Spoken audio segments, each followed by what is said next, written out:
button my shirt. Do you think the Amish know about this quarantine? Do you think they're keeping separated? 30 dudes building a barn, coughing freely. I wonder if the Amish don't have it. I wonder if the cure to coronavirus lies in the blood of the Amish.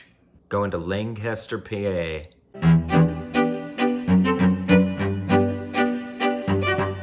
Speaking of the Amish, today we're going to talk about growth mindset versus a fixed mindset. A growth mindset recognizes that everyone can change and grow through application and experience. People who have that mindset have an edge over people who have a fixed mindset. People with fixed mindsets believe that we are where we are, our brains aren't malleable, this is the way it is.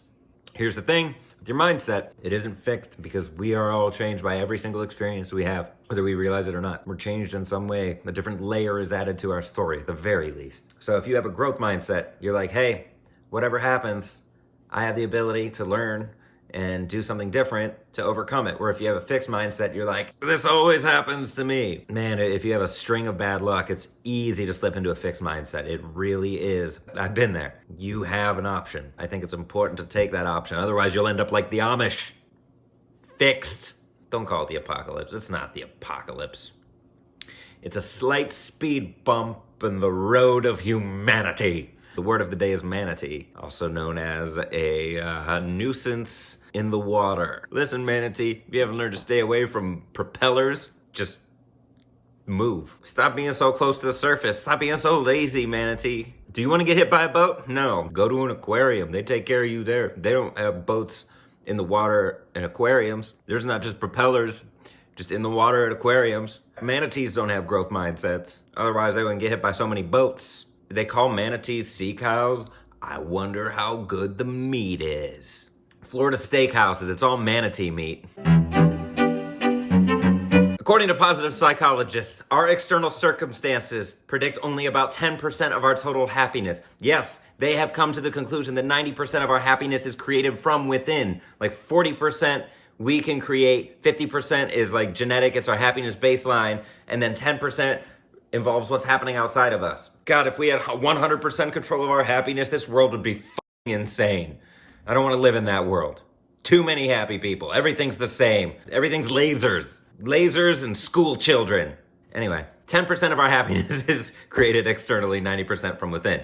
That's generally agreed upon by positive psychologists. They're pretty positive about it. Instead of pursuit of happiness, like, I'm gonna get this happiness out here, Thomas Jefferson, what if instead we called it the creation of happiness? Life, liberty, and the right to create your own happiness. That gives you more control. Why haven't we changed the word yet? We've rebooted so many stories and comics and other movies and changed them to, in some cases, be better. Why can't we do that with the Declaration of Independence? Like, yeah, that was a rough draft. Research shows that it is in our power to fashion our own happiness for ourselves. That's why they wore powdered wigs, and we don't. This is gonna make us happy. We've got these powdered wigs on. I feel so fancy, I feel so fashionable. I'm at a ball with this powdered wig on. My shoes have buckles on them. Studies show that simply believing that we can improve and bring positive change into our lives actually increases our motivation, which actually makes us do better. Michael Jordan didn't go out there in this flu game and be like, I can't do this, I'm not gonna do. Dude, he wouldn't have done it if that's what he thought. He was like, no, I got the power to do this. Like, forget this flu, I gotta win an NBA championship and then tell people that I retire and then come back and play for Washington. Don't stop believing. Hi, have you been introduced to a growth mindset yet? No? Then get new friends. The belief in your own ability is an even stronger predictor of job performance than the actual level of skills or training you have. I'm not playing the piano because I don't believe I would be good at playing the piano. And so therefore, when I play the piano, I am not good at playing the piano. But if I decided one day that I wanted to be really good at playing the piano, I would start learning how to be really good at playing the piano. They should put that on a motivational poster. That is some knowledge right there, man. That is deep. So when you're faced with a difficult task or a challenge, like staying in your house for a month, this is a new challenge. And the people that are gonna come out of this ahead are the ones that are gonna be like, new challenge, bring it. Because I can get better at this. When I got a job at the comedy club in New York, My first shift on my own, I got sat 12 tables at once, and my brain was like, you are fucked. You can't do this. You've never taken this many tables at once. This is the first job you're gonna walk out of, David. And you know what I did? I walked out of that job with the money that I made that night because I figured it out. And I got good at it. Ask yourself, where do I see myself after this quarantine? Am I gonna be better off? Not necessarily in a position of finances or job or whatever, but am I gonna be better off as in this made me better? Or this did not make me better, I am the same, if not worse.